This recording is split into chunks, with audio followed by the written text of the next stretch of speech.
This battle that we're in right now, with Iran and America, it's more than just a physical war. It's more than just bombs being thrown or drones killing soldiers. It's much more deeper than that, right? This war going on with these presidents and these prime ministers, it's more than that. It's a spiritual battle. It's a battle between good and evil, right? It's a battle between God and the devil. And you can only choose one side, right? You can only choose between worshiping Christ, worshiping God, right? Or you can choose to believe, to worship Satan, or to not believe in anything at all, right? You only have two choices in this life, bro, right? The Epstein files that are going out right now of children being sacrificed, this has been going on for years. And in the Bible, it tells us that, when the Israelites didn't have Moses leading them anymore, they began to worship other gods. They began to worship the devil. And what they did was they started sacrificing children to Baal, right? Which is another name for a God who isn't Yahweh, right? And any God that isn't Yahweh is simply just a false God. And that's what the Bible teaches us, right? So the same way that children were being sacrificed in that time is the same way that children are being sacrificed in this generation. These events are unfolding in front of our eyes as we speak. And people need to understand that you can't change the future, right? What the Bible says is going to happen in the future, it's going to happen. You can't stop what's bound to happen. And that's the one thing God is trying to teach each and every one of us. We have to rely on His knowledge and not ours, right? Only He knows the past, the future, and the present all at once, right? He knows your past, future, and the present, right?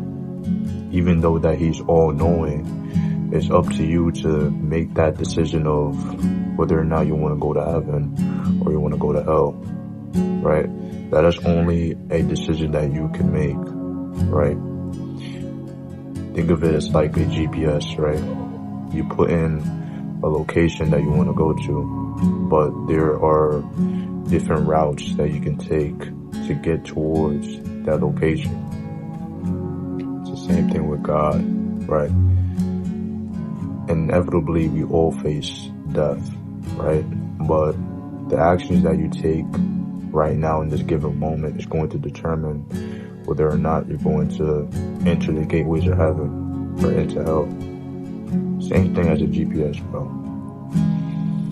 So you gotta understand, bro, this is a spiritual battle, right? And this is something that's serious, right? A lot of people take God lightly, and it's only a matter of time before people start to realize that He's not to be played with, right? A lot of people like to disrespect God and disrespect the Creator.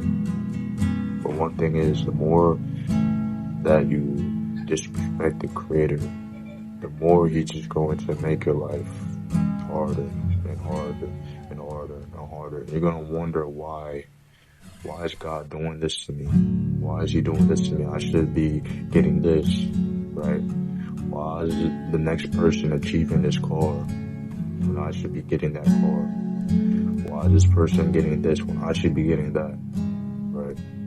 The more that you just indulge in being jealous of people and being envious of people, the more that you indulge in that, the more you become more like Lucifer, And that's the truth.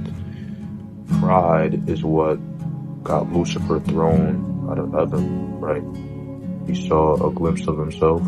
He saw how, majestic he was, right? And he went around telling the other angels that he's going to overthrow God and that he's better than God, right? And so there was war in heaven, and he got thrown out, right?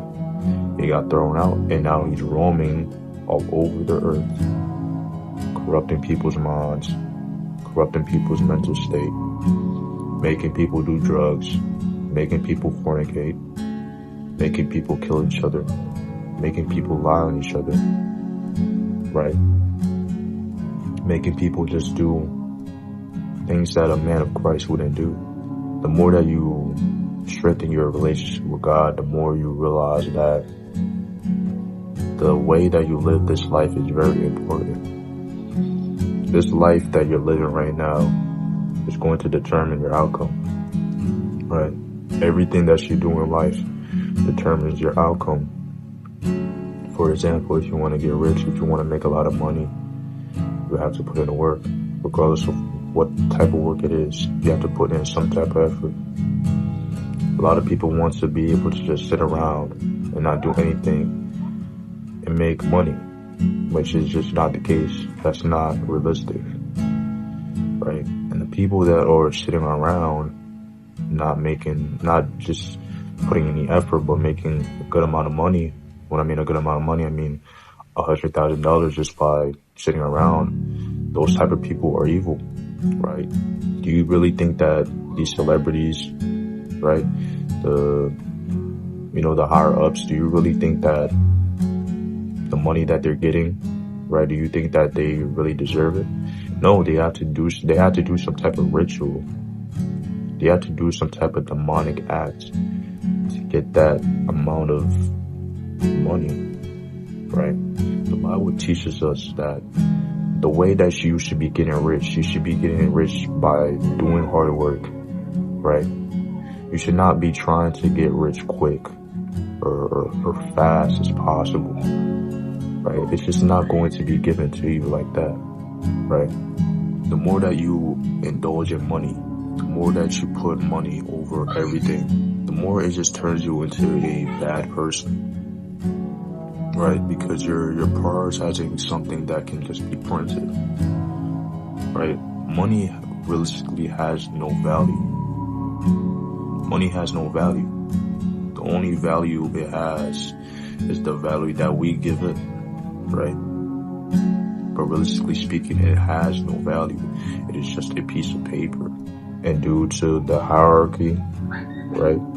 Due to, just the way the politics are, you know what I'm saying? The way that, the system is, right? Money is put on such a high standard when it really shouldn't be, right? The more that you value money over God, the more you tend to realize that you're draining your soul, right? There's a lot of people that are making millions of dollars, billions of dollars, and they're just not happy, right?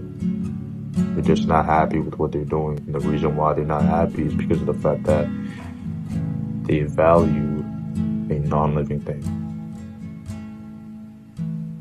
The more that you value a non-living thing, the more it drains your energy. The more it drains your soul. The more that you value cars, the more that you value houses, the more that you value money, the more that you value technology, right?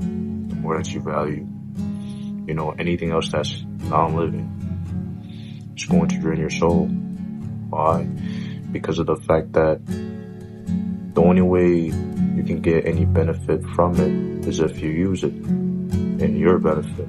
Don't value non-living things over God. Because the more that you do that, the more that you lose a piece of yourself. With that being said, I'm going.